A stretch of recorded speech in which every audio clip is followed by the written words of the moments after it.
시청자 여러분 안녕하십니까. 굿모닝 포엑스 경제용풍 시작합니다. 파월 미국 연준 의장이 다음 달 기준금리 인하를 전격적으로 시사했습니다.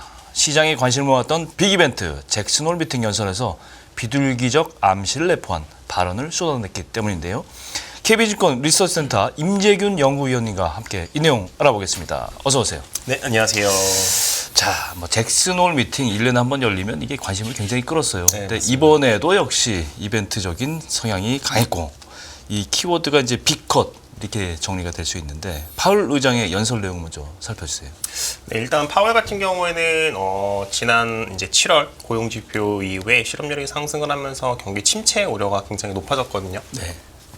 그러면서 이제 파월 의장이 언급을 한 게 실업률이 높아진 이유에 대해서 언급을 했습니다. 네. 실업률이 높아진 이유가 과거와 달리 과거에는 이제 보통 해고가 이뤄지면서 이제 실업률이 상승했는데 과거처럼 해고가 아닌 경제 활동 참여자 수가 증가하는 데 반해서 고용이 그것보다 속도가 좀 더디다 보니까는 실업률이 상승했다라고 언급을 했습니다. 결국에는 이렇게 언급을 한 이유가 뭐냐라고 보면은 7월 그 고용 지표 이후에 경기 침체에 대한 우려가 굉장히 높아졌는데 우리의 경기는 아직 견고하다. 침체는 아니다. 이것들을 좀 시사를 했다라고 저는 보고 있고 근데 그러면서도 동시에 분명히 실업률이 올라간 거는 좋은 건 아니다. 나쁜 거다. 우리는 이걸 받아들이겠다. 그리고 여기에서 더욱더 고용이 악화되는 것을 우리는 바라거나 추구하지도 않는다라고 언급을 하면서 고용시장의 약화 등, 그러니까 연준이 미국 경기가 직면할 수 있는 모든 위험에 대해서 우리가 확인이 된다라고 하면은 이거에 대해서 적절하게 대응을 하겠다라고 언급을 했고 실제로 이제 모든 것을 다 하겠다라고 언급을 했거든요. 그러다 보니까는 경기 침체 우려가 나오기 시작을 한다라고 하면은 시장에서 원했던 금리 인하를 굉장히 빠르게 할 수 있다. 그리고 이제 앞에서도 말씀을 한 것처럼.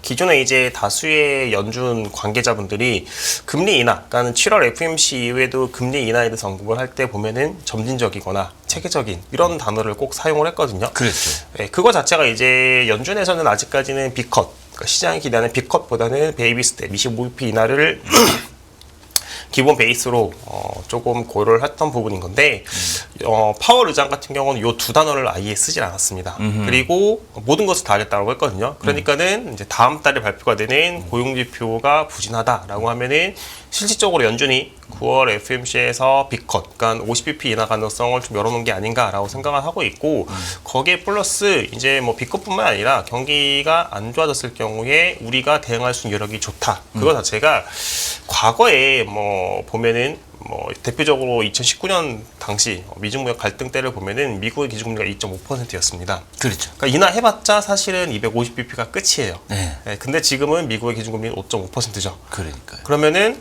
0%까지 다시 복귀한다라고 하면은 550bp를 인하를 할 수 있습니다.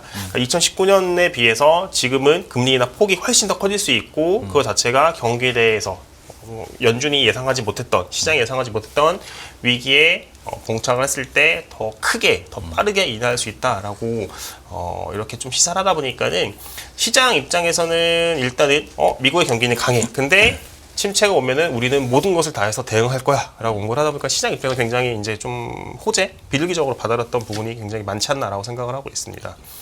액면 그대로 보면 사실은 나쁘진 않지만 나빠지면 바로 행동할 거야. 네. 이런 거에 기대를 가지고 있다. 실제로 파월 의장 발언을 보면요. 금리 인하 시기와 속도는 나오는 데이터들의 변화, 네. 그다음에 변화하는 전망, 네. 또 위험의 균형에 따라서 달라질 것이다. 사실 어떻게 보면 좀 애매한 얘기예요. 그죠? 그죠. 나빠지면 바로 하겠다. 이런 얘기인데. 그럼 이제 3번 남았어요. FOMC가 올해 이제 9월, 11월, 12월 남았는데 앞으로 이제 빅컷도 예상하고 있지만 어떤 순서로 좀 컷을 실제로 하게 될지는 좀 시나리오가 좀 필요할 것 같은데.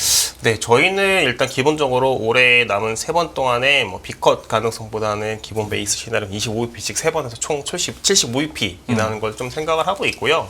근데 이제 다음 달에 발표가 되는 8월 고용 지표가 좀 부진하다라고 하면은 9월 달은 빅컷 50bp 인하 가능성을 열어놓고 그 이후에는 이제 25bp씩 인하를 해서 연말까지 총 100bp 정도의 인하 가능성을 열어놔야 되는 상황이다라고 보고 있고 사실은 되게 뻔한 이야기지만은 결국에는 다음 달에 나오는 미국의 고용 지표가 9월 인하 폭을 결정할 수밖에 없는 상황이다. 그렇죠. 보고 그게 있습니다. 바로 이제 나오는 데이터를 맞습니다. 보고 가겠다 이 얘기잖아요. 네네네. 그래서 저희는 다음 달에 나오는 고용 지표에 따라서 조금 금리 인하 폭이 결정될 건데 일단은 저희가 뭐 여러 가지 시나리오를 봤을 때 고용 지표가 좀 부진할 가능성도 있는데 7월 달 고용 지표가 나올 때 보면은 신규 실업수당 청구 건수 같은 경우가 조금 증가했던 부분들이 있거든요. 그렇죠. 네, 신규 실업수당 청구 건수가 증가하고 그리고 이제 또 7월 같은 경우는 이제 허리케인이 이제 그 미국 남부 쪽에 이제 조금 그렇죠. 네, 그 허리케인 때문에 미국에 이제 조금 고용 지표가 좀 잘 안 나왔던 부분들이 있는데 실제로 8월 들어서 신규 실업수당 청구 건수를 보면 좀 하락하는 부분이 있어요. 그러면은 이제 7월 달에 고용 지표가 좀 안 좋았던 부분들이 7월 달에 있었던 여러 가지 좀 계절적인 요인들로 인해서 안 좋았다라는 것들에 대해서 좀 더 힘을 받고 있는 게 아닌가라고 생각을 하고 있고, 그럼 8월 달에 뭐 엄청나게 빠르게 회복할 거다라고 생각은 하고 있지는 않지만은 그래도 6월에 비해서 7월 달에 둔화되는 속도, 그리고 7월에 비해서 8월에 둔화되는 속도를 비교를 하면은 확실히 이제 다음 달 발표되는 그 고용 지표에 대해서는 이 둔화되는 속도 자체는 훨씬 좀 낮아지지 않을까라고 저는 생각을 하고 있고, 그렇게 되면은 50bp 인하 가능성보다는 25bp가 인하가 단행될 가능성이 훨씬 높은 게 아닌가라고 생각을 하고 있습니다. 그렇죠. 근데 6월 달에 발표된 이제 8월 월간 고용 지표잖아요. 이날 네네. 이제 비농업 고용 지수가 나오고 실업률까지 나오고 네네. 하는데 그 사이에 또 이제 뭐 주간 방금 말씀하신 주간 신규 신규 실업 선거에서는 뭐 위클리잖아요. 네, 맞습니다. 이거 나올 때마다 이제 뭐 철렁철렁 하겠어요 또. 네, 굉장히 이게 고용 지표를 이제 당분간 계속 봐야 되는 그런 네. 상황이고, 다음 달에 되면 키가 바로 이 월간 고용 지표인데 이때까지 글쎄 한 보름 남았는데 이게 굉장히 뭐 출렁출렁 가능성이 있다. 보름도 안 남았죠. 2주밖에 안 남았어요. 네, 맞습니다. 이게 이 상황까지는 조금 이제 거의 뭐 애매모호한 상태를 유지할 것이다 이렇게 보이는데, 어쨌거나 이제 금리 인하 시사 발언만으로도 이제 금융시장이 굉장히 요동을 쳤어요. 금요일 날 보니까 테슬라, 엔비디아 전부 다 금리 인하 수혜를 받을 것이다. 그래서 뭐 4% 이상씩 뭐 주가도 뛰었고, 그죠?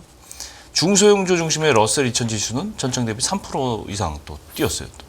국제금값도 오르고 유가도 뭐 급등했고, 이런 파장들이 이제 남은 기간 동안 계속 왔다 갔다 할 거란 말이에요. 그죠? 시장에 미치는 영향이 좀 예상을 해볼 수 있을까요?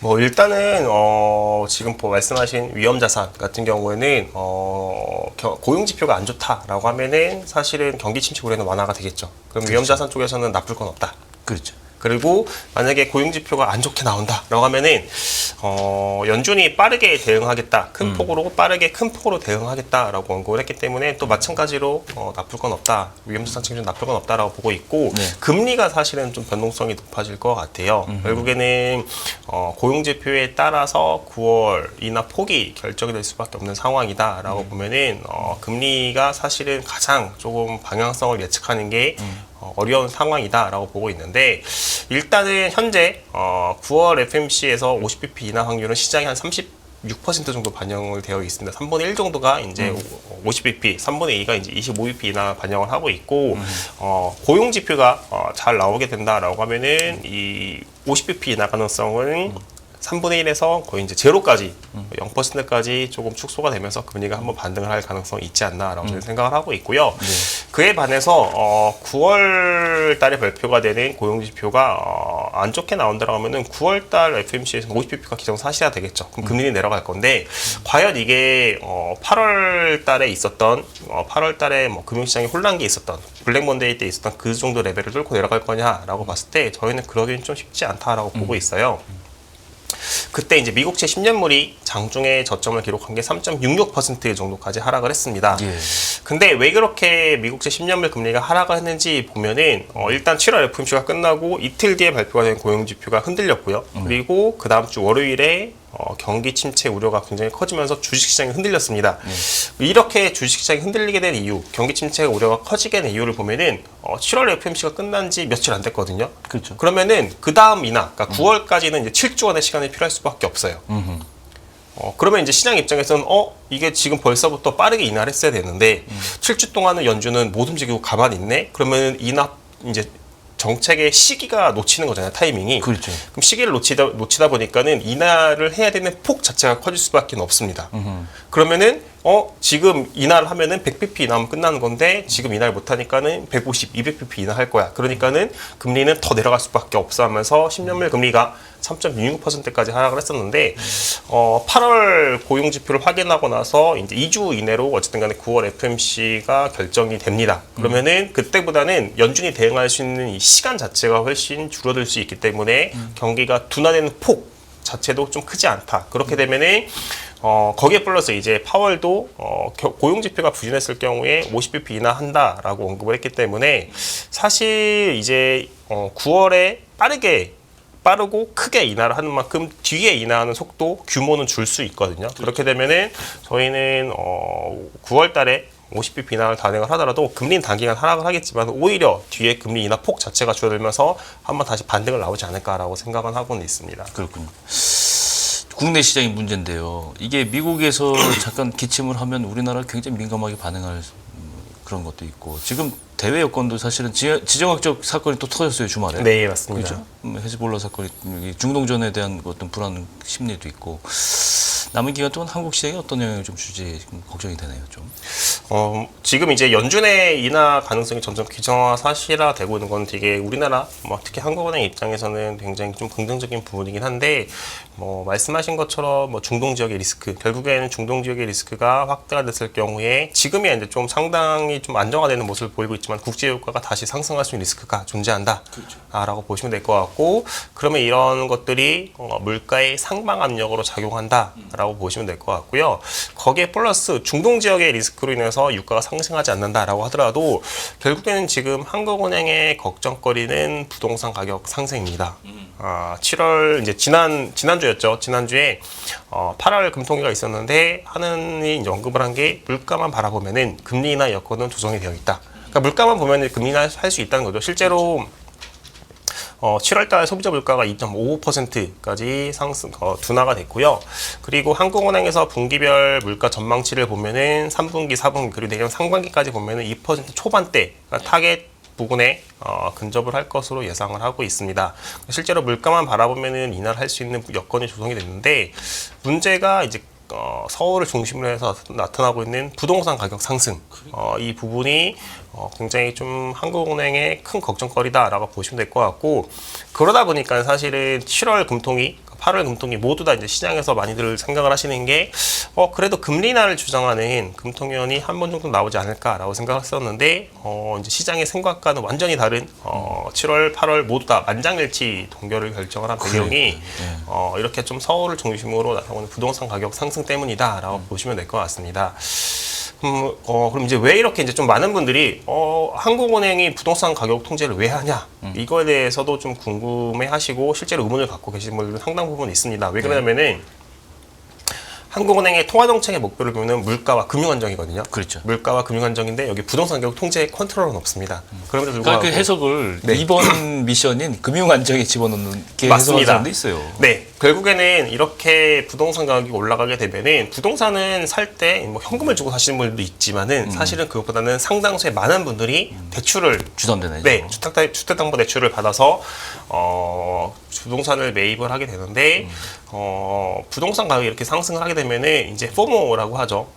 이제 지금 사지 않으면은 영영 못 살 것 같은 공포감 때문에 매수가 더 붙고 그런 것들이 가계 대출을 더 자극을 시켜서 결국에는 가계 부채가 더 빠르게 증가하는 게 아니냐 이것들에 대해서 한국은행이 굉장히 걱정을 한다라고 보시면 될 것 같고. 예.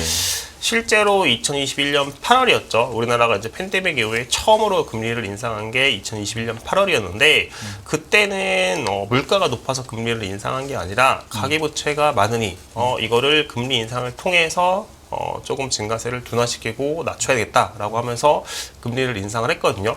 그때처럼 한국은행이 추가적으로 금리를 인상할 거라고 보고는 있지는 않습니다만 적어도 지금 상황에서는 금리 인하의 시점을 미룰 수 있는 트리거는 충분히 될 수 있다라고 저는 보고는 있습니다. 그렇죠. 그러면 결론적으로 이제 우리도 이제 금통위를 봐야 되는데 남은 금통위 기간 동안 금리 시나리오들 어떻게 좀 보고 있어요? 올해 이제 10월하고 11월 이렇게 두 번 남아 있거든요. 네. 근데 저희는 10월 달에는 좀 인하하기가 어렵지 않나라고 보고 있고 빨라야 11월 달에는 인하를 할 수 있다라고 좀 보고 있습니다. 저희가 이렇게 좀 10월 달에 인하가 어렵다라고 보고 있는 부분이 첫 번째 이제 가장 중요한 게 결국에는 가계부채 부분이라고 보시면 될 것 같아요. 그렇죠. 네. 지금 이제 정부가 여러 가지 가계대출의 증가를 억제하기 위해서 여러 가지 이제 제도적인 뭐 스트레스 DSR이라던가 뭐 LTV도 같은 경우도 거론이 되고 강화하고 있는데 그러다 보니까는 이제 좀 많은 분들이 10월달, 9월달 정도가 되면은 가계대출이 증가세가 둔화되는 것을 확인할 수 있지 않겠느냐. 그렇게 되면은 10월달에 한국은행 금리를 인하할 수 있다라고 언급을 하고 있어요.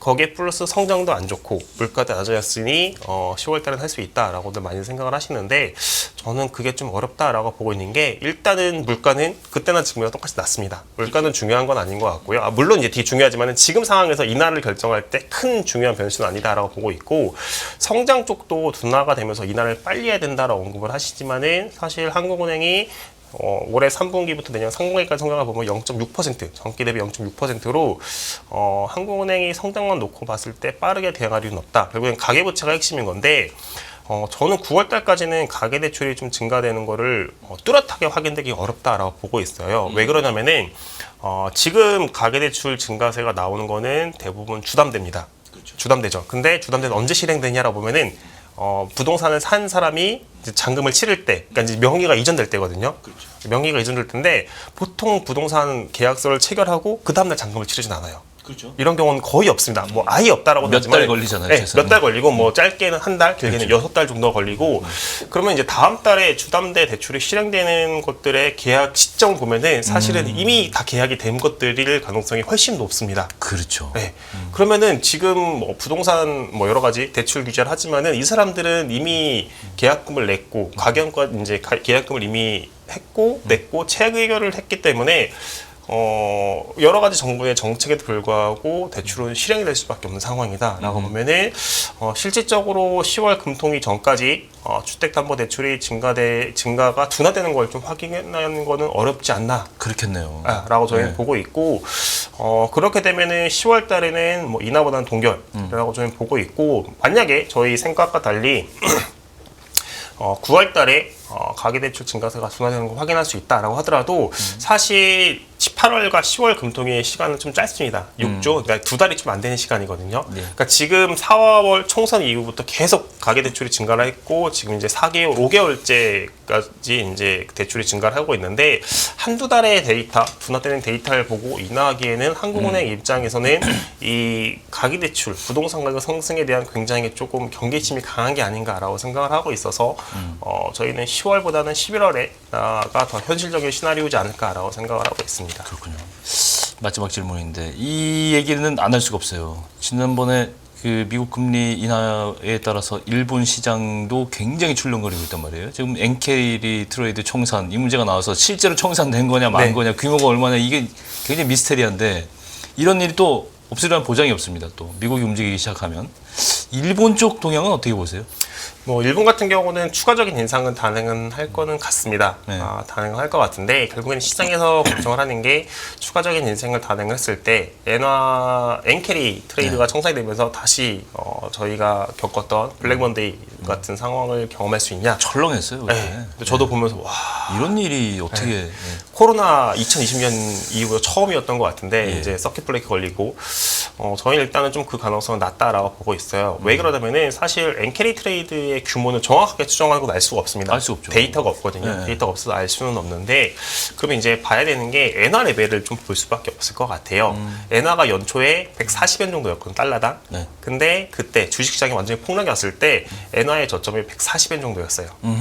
그럼 이제 보통 기관 같은 경우는 연초에 이제 자금 집행을 많이 하거든요. 네. 연초에 자금 집행을 많이 하는데 엔화가 연초 레벨까지 떨어졌다는 거는 실질적으로 연초 이후에 집행에 대한 상당 부분의 엔캐리 트레이드 자금 같은 경우에는 그날 청산이 됐다라고 보는 게 맞을 것 같고요. 그렇겠네요. 예, 실제로 그러다 보니까 지난주 금요일이었죠. 지난주 금요일에 우에다 이제 BOJ 총재가 좀 약간 매파적인 발언을 했습니다. 네. 우리는 추가적인 인상을 할 거고 그리고 그때 블랙먼데이 때는 우리의 탓이 아니다.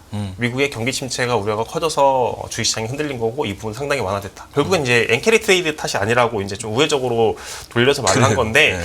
그럼에도 불구하고 시장의 충격은 별로 크지 않았습니다.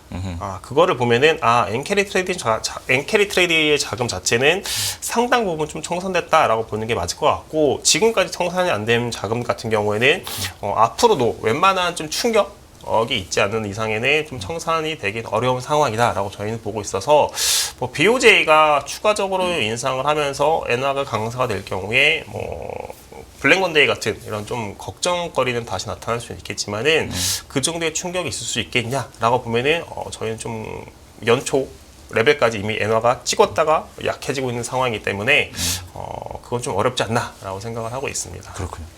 어쨌건 올해 남은 기간 동안 이제 FOMC 3번, 금통위 2번 여기에 이제 금융시장이 온 신경을 쓸 수밖에 없는 환경은 조성됐다 이렇게 정리를 하면서 오늘 말씀 잘 들었습니다. 지금까지 임재균 연구위원님과 함께 알아봤습니다. 고맙습니다. 네, 감사합니다. 100세 시대는 옛말, 이제는 120세 시대를 준비해야 합니다. 여러분은 어떤 준비를 하고 계신가요? 나의 미래를 단단하게 만드는 가장 현실적인 세 가지 도구. 세 가지 도구가 준비된 자만이 더 나은 미래의 주인이 될 수 있습니다. 흔들리지 않는 미래를 위한 인생 전략. 지금 만나보세요.